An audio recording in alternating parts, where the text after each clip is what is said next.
Hello everyone. तो इस part की स्टार्टिंग में हम देखते हैं कि एनामिन मिंत्रा को सैड देख के उसे चीयर अप करने का सोचता है।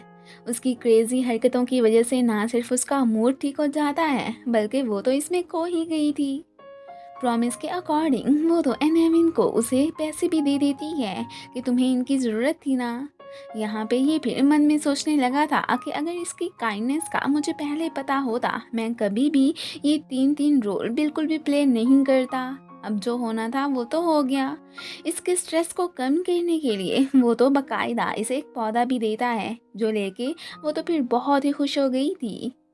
ऑफिस में टी को इतना इनर्जेटिक देख के एनामिन उसे तो खूब अप्रिशिएट करता है। वो तो आज अपने भाई से एक फेवर ही मांगने आया था। मिंत्रा जब ऑफिस आती है तो उसे पता चलता है कि एनामिन की तरफ से हमें कॉल आई है। वो आज उसे ऑफिस में बुला के इंटरव्यू देने का कहता है। इधर बॉस एक्साइटेड के एनामिन हमें इंटरव्यू देने आ रहा है। ब्राई ने आज पेरेंट को जो ऑफिस बुलाया था। इसे उधर देख के एनामिन फिर चुप नहीं लगता है कि इतनी जल्दी आ गई।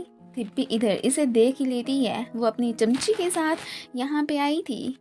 इसे मिंत्रा की तरफ देखता देख के वो तो फिर बहुत ही जेलस फील करने लगती है। बॉस को एनामिन की कॉल आई थी कि अगर तुम चाहते हो कि मैं तुम लोगों की कंपनी में इन्वेस्टमेंट करूं तो मिंत्रा को मेरी फैमिली का इंटरव्यू लेने को कहो। ये इधर एनामिन को देखने आई थी। टी को एनामिन ने बताया था कि आज उसका इंटरव्यू लेने कोई लड़की आएगी तो वो उसके लिए रेडी था।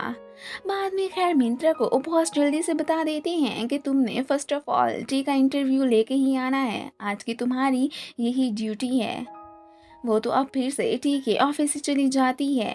दूसरी तरफ एनामिन को थिप से पता चलता है कि सोशल मीडिया पे हमें खबर मिली है कि तुम मिंत्रा की कंपनी को आज स्पेशल इंटरव्यू देने जा रहे हो। ये सुन के तो वो फिर परेशानी हो जाता है कि ज़रूर ये तो पेरेंट का ही काम होगा। वो भागा भागा उधर जाने लगा था।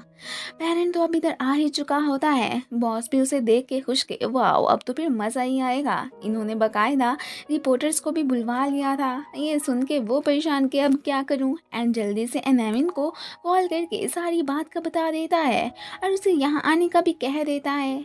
ये उन्हें अश्योर करवाने भी लगता है कि मैं पेरेंट हूँ एनामिन नहीं। आज तो फिर अब उन्हें उसने अपना आईडी कार्ड भी दिखा ही दिया था। एनामिन को देख के वो उसकी तरफ इशारा कर देता है कि वो है असल एनामिन। वो भागने की करता है। रास्ते में उसकी टक्कर टिप से हो जाती है। वो तो इसे लेके फिर भागने ही लगा था। सब सच्चाई जानने के बाद प्राई की तो चीखें निकल गई थी कि ये मैं क्या समझती थी और क्या हो गया। टिप तो उसे अपने लव के बारे में ही बताने लगी थी। मिंत्रा को देख के वो जाने की करता है और अब उसके पीछे तो ये मैडम भी उसे नहीं जाने देती कि तुम एनामिन की तवज्जो हासिल करना बंद करो। एनामिन गेटअप चेंज करके निकला ही था कि ये उसे रास्ते में पकड़ के फ्लर्ट करने लगती है। अब तो उसे भी यकीन हो गया था कि ये जो थोड़ी देर पहले अपने लव का इजहार मुझसे कर रही थी ना वो तो झूठ था। मिंत्रा जब ऑफिस आती है तो आगे से प्राई ने अपना दुखड़ा इसे सुना दिया था कि पेरेंट तो एनामिन नहीं था। तीनों बहुत जल्दी अपनी कंपनी के बैंकक्रप्ट होने का सोचकर इमोशनली हो जाते हैं। ऊपर से एनामिन की एंट्री होती है। प्राई तो यहाँ से जाते जाते पेरेंट को थप्पड़ भी मारती है कि तुमने मुझे धोखा दिया। वो बेचारा क्या करता, पहले तो इसे कहता ही रहा था कि मैं एनामिन नहीं हूँ। इसने खुद ही बिलीव नहीं किया। वो तो अपनी वीडियो मिंत्रा के साथ बनवाता है कि ये सोशल मीडिया पे पोस्ट कर देना। इस तरह शायद तुम लोग डिस्ट्रैक्ट होने से बच जाओगे। वो अब वहाँ से चला गया था। एक अंकल को पैसों की ज़रूरत थी पर मॉम उसे देने से साफ मना कर देती हैं। ये तो गुस्से में अब वहाँ से चला जाता है। जब ये बात मिंत्रा को पता चलती है वो तो हर हाल में उसकी हेल्प करने का ही सोच बैठी थी। अब जब बाद में एनामिन उसे कॉल करता है तो ये उससे पूछने लगी थी कि तुम्हारा आखिर आज हमारी हेल्प करने के पीछे रीज़न क्या था। वो तो फिर आगे से इस बात को टाल देता है और उसे कुछ भी नहीं बताता। ये भी सोचने लगती है कि क्या क्रेजी पर्सन है। पेरेंट तो प्राई के बारे में ही सोच सोच के स्माइल करने लगा था और यहाँ पर हमें फील होता है कि जैसे इसे तो उससे लव भी हो चुका है। प्राई तो इससे काफ़ी ज़्यादा नाराज़ थी। वो तो फिर इसे इग्नोर करके ही जाने लगती है एंड जब भी फिर इसे अपने सामने देखती है इसे अपने पैसे ही मांगने लगती है। घर पे फॉर्च्यून टेलर के कहने पे मॉम और डैड ने अजीबो गरीब सी ड्रेसिंग की होती है कि इस तरह ना सिर्फ हमारे घर में पैसे आएंगे बल्कि हम लोग बहुत ज़्यादा लकी भी हो जाएंगे। यहाँ पर वो मिंत्रा को एक पौधे का बता के वो लेने जाने का भी ऑर्डर दे देती हैं। उसके साथ एनामिन भी गया था। जब वो बहुत हॉट फील करने लगती है तो वो भागा भागा इसके लिए छाता ले आता है। ये देख के वो तो खुश हो गई थी। प्राई ने पहले तो जाने का फैसला कर लिया था, पर जब ये उसे चिढ़ाने लगता है कि ठीक है तुम यहाँ से चली जाओगी तो कोई और ही खूबसूरत लड़की आ जाएगी, ये तो आप फिर यही रहने का सोचती है कि ऐसा तो मैं बिल्कुल भी नहीं होने दूंगी। उसकी ये हरकतें देख के पेरेंट तो फिर स्माइल ही करने लगा था। इन दोनों को देख के आंट ने तो इन्हें हस्बैंड एंड वाइफ ही समझ लिया था। ये लोग कोई ख़ास पौधा ही देखने आए होते हैं।